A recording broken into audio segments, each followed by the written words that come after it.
All right, so those are highlights from March the 29th of the Globe Premier League. Bayelsa United winning their first game in 13 matches at home to El Kaneme Warriors of Maiduguri. 4-1 it ended. 3 goals for Bernard Ovoke. That in itself is the 3rd hat-trick of the season after hat-tricks by Ifeanyi Egwim of Dolphins and Prince Agri of Sunshine Stars of Akure. Bernard Ovoke of Bayelsa with the 3rd hat-trick of the season. Bayelsa may be struggling, but Bernard is sure doing so well for himself.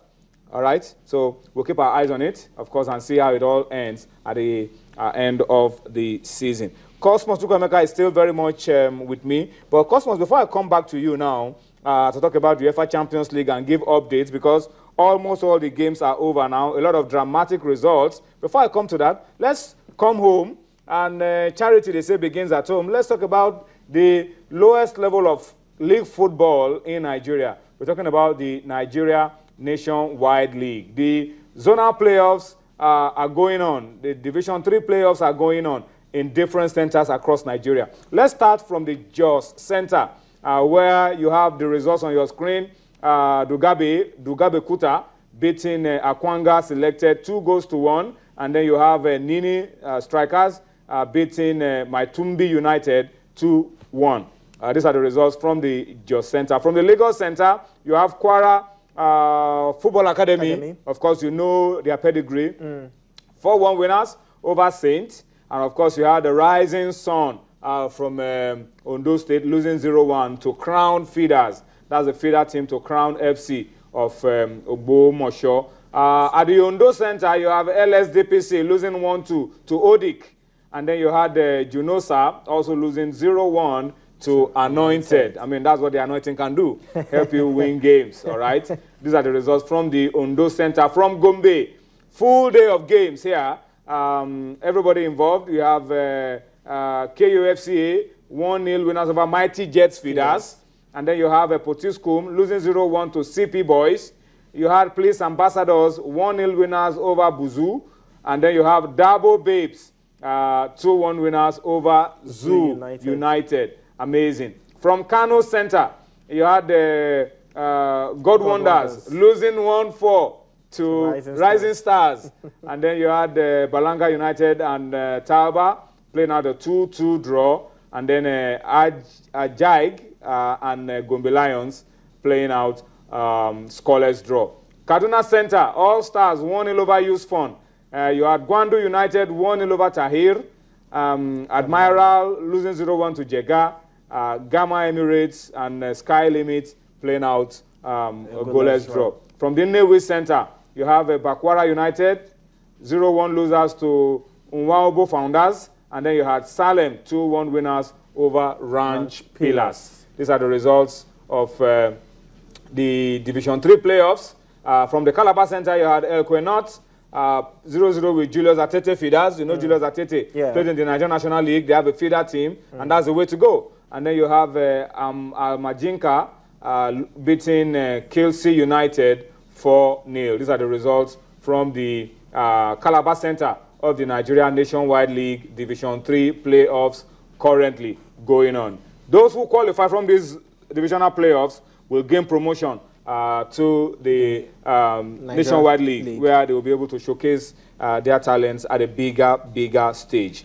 As we approach the end of the show, it's time for us to just quickly update you now. All games across different centers have been concluded. Match day 1 of the UEFA Champions League. And what we'll do now is just to quickly run you through the results of the games. As you can see on your screen, it was a very good day for Paris Saint-Germain. 2-0 winners over Malmo FF of Sweden. Yes. Cosmos, the other game of the group, Real Madrid hammered Shakhtar Donetsk 4-0. That's from Group A. From Group B, you have Paris Saint-Germain beating Manchester United 2-1. It was good return for Memphis Depay. Got a goal for United, but then eventually they lost by 2-1. Okay. Wolfsburg beating CSK Moscow. That had Ahmed Musa 1-0 in Germany. Julian Draxler scoring in that goal. in Group C. I'm going to come back to you for the details. Okay. Group C, you had Benfica beating FC Astana 2-0, and then Galatasaray lost at home 0-2 to Atletico Madrid. Group D, surprise, surprise, Manchester United may be stainless. 100% record in the English Premier League. Juventus may not have won any game so far in the Serie A, but it's a different story altogether in the UEFA Champions League because Juventus have gone to the Etihad and they've beaten City by 1-2. And then, of course, the last game of the night, Sevilla, the same Group D, Sevilla beating Borussia Mönchengladbach 3-0.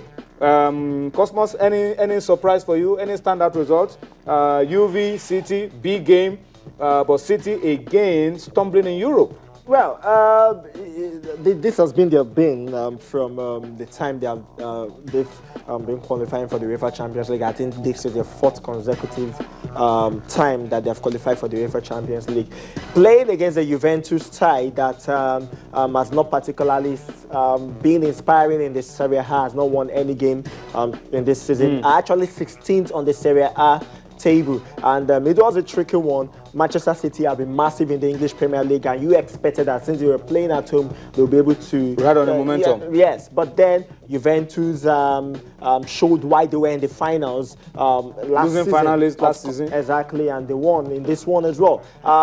For me, the game between Real Madrid and Shakhtar Donetsk was awesome as well. Karim Benzema scoring in the 30th minute, and of course, Cristiano Ronaldo getting a hat-trick in that one as well. So he scored 8 goals in 2 games. Yes, exactly. For Real Madrid. Exactly. So I think that one is there as well. Then of course, Wolfsburg as well. Julian Draxler, massive signing for Wolfsburg from Schalke for getting that one as well.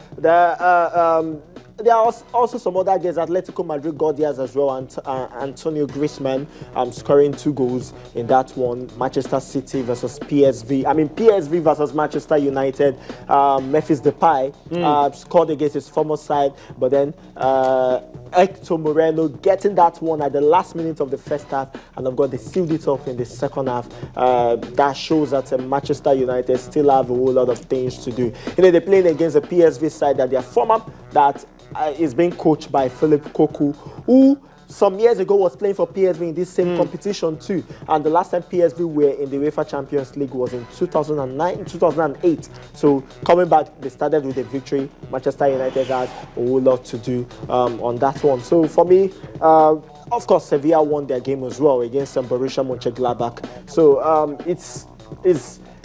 is like a perfect start for the 2015-2016 UEFA Champions League.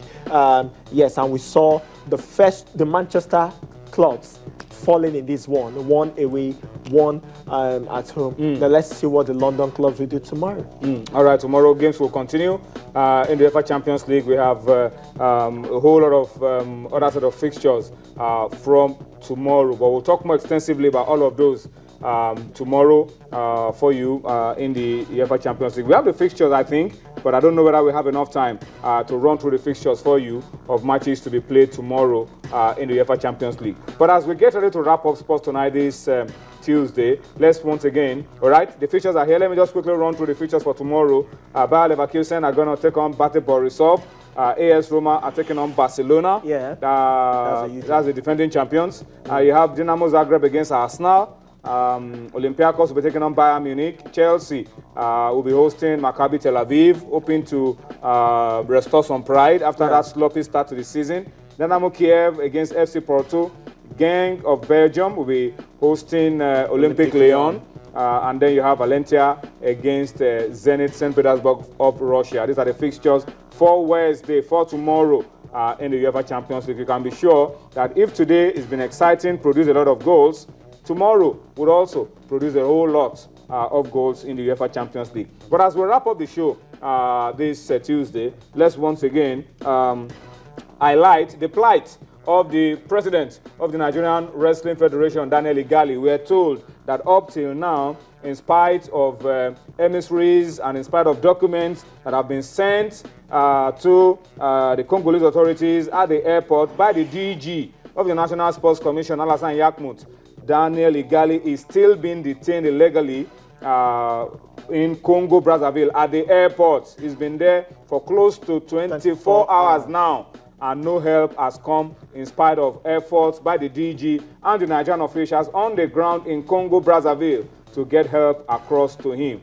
And Daniel Igali, of course, accredited for the All Africa Games, has been denied access to the All Africa Games. And I hope that those who are listening, someone here could make that call, could make that move that will help us resolve these issues around Daniel Igali. Because we need him, we need our wrestlers to be in tip-top shape, in the right frame of mind to go out there, compete, and win for Nigeria. That's how we have to wrap it up on Sports Tonight this Tuesday. We'll be back tomorrow with a bigger and a better package. I must thank you, Cosmos, staying with me all through the show. Yeah. Okay, so, and thank you to you as well for staying with me. We'll be back tomorrow. Enjoy the rest of the night. Bye-bye now.